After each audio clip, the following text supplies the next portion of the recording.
नमस्कार शेतकरी मित्रांनो. मे महिन्यामध्ये बऱ्याच साऱ्या शेतकऱ्यांची टोमॅटोसाठीची तयारी सुरू झालेली आहे. तर या तयारीमध्ये मे महिन्यामध्ये नेमकी आपण कुठल्या व्हरायटीची निवड केली पाहिजे? आता बरेच शेतकरी कन्फ्यूज होण्याचं सगळ्यात महत्त्वाचं कारण म्हणजे मे मध्ये असलेलं अतिऊन आणि त्याच्यानंतर पडणारा पावसाळा, या दोन्ही गोष्टींना सहनशील असणारी व्हरायटीची निवड करणं, प्रजातीची निवड करणं त्या ठिकाणी खूप महत्त्वाची गोष्ट असते. चुकूनही एप्रिल एंडिंग आणि पूर्ण मे महिन्यामध्ये उन्हाळी व्हरायटी कुठलीही निवडू नका. त्याच्या मागचं सहज सोपं कारण असं की त्या व्हरायटीमध्ये पाला खराब होणं असेल, क्रॅकिंग असेल किंवा फळाची साईज न होणं, या समस्या अति पावसामुळे सहजरित्या आपल्याला आढळून येतात.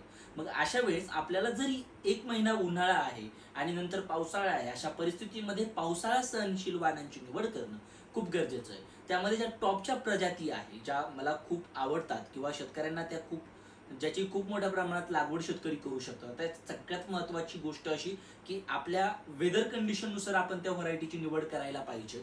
अतिऊन असेल किंवा त्याच्यानंतर अति पावसाळा असेल, या सगळ्या गोष्टी लक्षात घेऊन त्या व्हरायट्या मी तुम्हाला सांगतो, ज्या कुठल्याही कंडिशनमध्ये आपल्याला सहज साथ देतात. त्यातली सगळ्यात पहिली व्हरायटी साऊ आहे, जी सिजेंटाची आहे. तिचेच कंपॅरिझनमध्ये बाहू आहे. दोघी व्हरायट्यांपैकी कुठलीही व्हरायटी त्या ठिकाणी आपण निवडू शकता.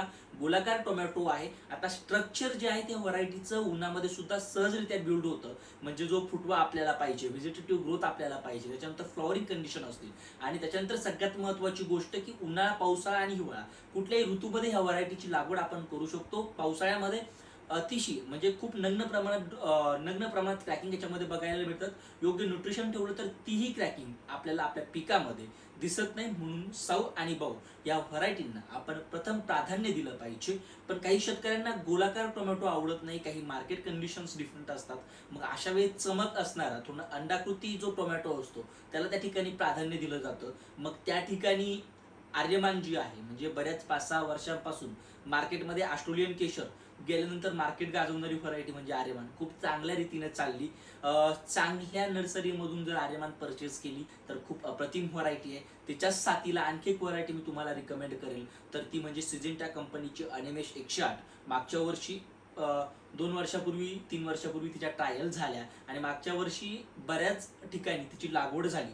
तर आता दोन्ही तर आता दोन्ही व्हरायट्यांबद्दल मी थोडीशी माहिती तुमच्यासोबत शेअर करतो. जी आर्यमान आहे, तर आर्यमान व्हरायटी, तिचे काही ड्रॉबॅक्स आहेत, जसं की नंतर साईज न होणं, योग्य फुटवा आपल्याला उन्हामध्ये तिचा बघायला भेटत नाही. याच्यासाठी तिच्यासाठी थोडं काम करणं गरजेचं आहे. न्यूट्रिशन बॅलन्स करणं गरजेचं आहे. न्यूट्रिशन व्यवस्थित देऊन फर्टिलायझर मॅनेजमेंट व्यवस्थित करून, पेस्टिसाइड मॅनेजमेंट व्यवस्थित केलं, वॉटर मॅनेजमेंट व्यवस्थित केलं तर आर्यमान ही बेस्ट व्हरायटी आहे. याचं कारण की नंतर न होणारी जी साईज आहे ती आपण घेऊ शकतो. आणखी दुसरी महत्त्वाची गोष्ट, गिरव्याचं प्रमाण या व्हरायटीमध्ये आपल्याला बऱ्याचदा बघायला भेटतं. तेही कंट्रोल करणं तितकंच महत्त्वाचं आहे. मग या सगळ्या गोष्टींची काळजी घेऊन आपण आर्यमानला निवडू शकता. मार्केटमध्ये पावसाळी वाढण्यासाठी नंबर 1 ची व्हरायटी मी डिसाईड करतो. दुसऱ्या नंबरची व्हरायटी म्हणजे अनिमेश 108. तर ही जी व्हरायटी आहे हिला लाभ खूप मोठ्या प्रमाणात असतो. म्हणजे सेटिंग जी आहे ती खूप अतिउत्तम होते. जर आपण चांगल्या प्रकारे तिला मेंटेन करू शकलो आणि बॅलन्स ठेवून तिचे व्यवस्थित फुटवे जर आपल्याला भेटले तर खूप मोठ्या प्रमाणात फळ या व्हरायटीमध्ये आपल्याला बघायला भेटतं. योग्य मॅनेजमेंट करून ही व्हरायटी अतिशय सक्सेस आहे. फक्त काम जास्त करावं लागतं कारण याचे पानं छोटे असतात. न्यूट्रिशन बॅलन्स करणं पुन्हा महत्त्वाचं आहे. मग जर त्या गोष्टींची, थोड्या गोष्टी आहे त्या गोष्टींची काळजी घेऊन जर अनिमेश 108 जी सिजेंटाची नवीन आलेली व्हरायटी आहे, खूप सुंदर व्हरायटी आहे. रोगांविरुद्ध रोगप्रतिकारक क्षमता सुद्धा अतुलनीय आहे. ह्या व्हरायटीची सुद्धा त्या ठिकाणी आपण लागवड करू शकतो. तीनच व्हरायट्यांना मी प्राधान्य देतो. पहिली सांगितलेली साहूबाऊ, दोन्ही सारख्याच आहेत. दुसरी आर्यमान आणि तिसरी सिजेंटाची अनिमेश 108. तर या तिन्हींपैकी कुठलीही व्हरायटी तुम्ही मे महिन्यामध्ये लागवडीसाठी निवडू शकता आणि तिथून पुढच्या लागवडीसाठी सुद्धा या तीनच व्हरायट्या आपल्याला बेस्ट असतात. त्याच्यानंतर जर तुम्ही जुलै ऑगस्टची लागवड घेत असाल तर त्या ठिकाणी आणखी 2 व्हरायट्या माझ्या डोक्यामध्ये येतात. खूप सुंदर आहे.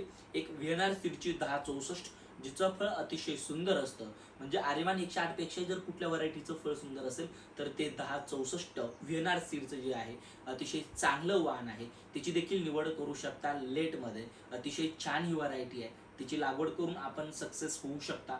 तिची लागवड सुद्धा आपण त्या ठिकाणी करू शकता.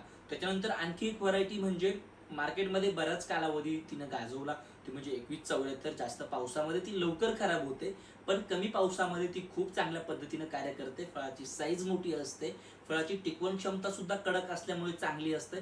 तर ही 2174 ही व्हरायटी सुद्धा बऱ्याच शेतकऱ्यांनी लागवड केलेली आणि जुनी व्हरायटी आहे. मग या सगळ्या गोष्टींचं पॅरामीटर चेक करून आपण त्या ठिकाणी व्हरायटीची निवड करू शकतो. तरीही मी प्राधान्य देईल की आर्यमान किंवा 108 ज्या मार्केटमध्ये खूप चालणाऱ्या व्हरायटी आहे त्या दोन्हींपैकी एक व्हरायटी निवडावा. जर आपल्याकडे गोलाकार गावठी वाण चालत असेल तर साऊ किंवा भाऊ व्हरायटी निवडावी. आणि लेटमध्ये लागवड करताय, खर्च कमी करायचा आहे, अशा परिस्थितीमध्ये आपण 2174 किंवा 1066 जी व्हीएनआरची आहे, दोघांपैकी एक व्हरायटी निवडू शकता. 5 व्हरायट्या सांगितल्या, 6व्या कुठल्याही व्हरायटीकडे नवीन आलेली आहे म्हणून आपण बघू नका. कारण ज्या वेळेस आपण ट्रायलअप घेतो, ज्या वेळेस आपण त्या व्हरायटीचे 2-3 वर्ष बघतो, तिचे डीएनए आरएनए ज्या वेळेस सिलेक्टेड असतात, तिचे जे ट्रायल जे आहे ते सक्सेसफुल होतात, त्याच वेळेस आपण नवीन व्हरायटीकडे बघावं. नाहीतर आपल्याला खूप मोठ्या प्रमाणात लॉस जो आहे तो त्या ठिकाणी सहन करावा लागू शकतो. आणखी जी काही माहिती पाहिजे त्या माहितीसाठी खाली जो नंबर दिलेला आहे त्या नंबरवरती संपर्क करा. Stay tuned.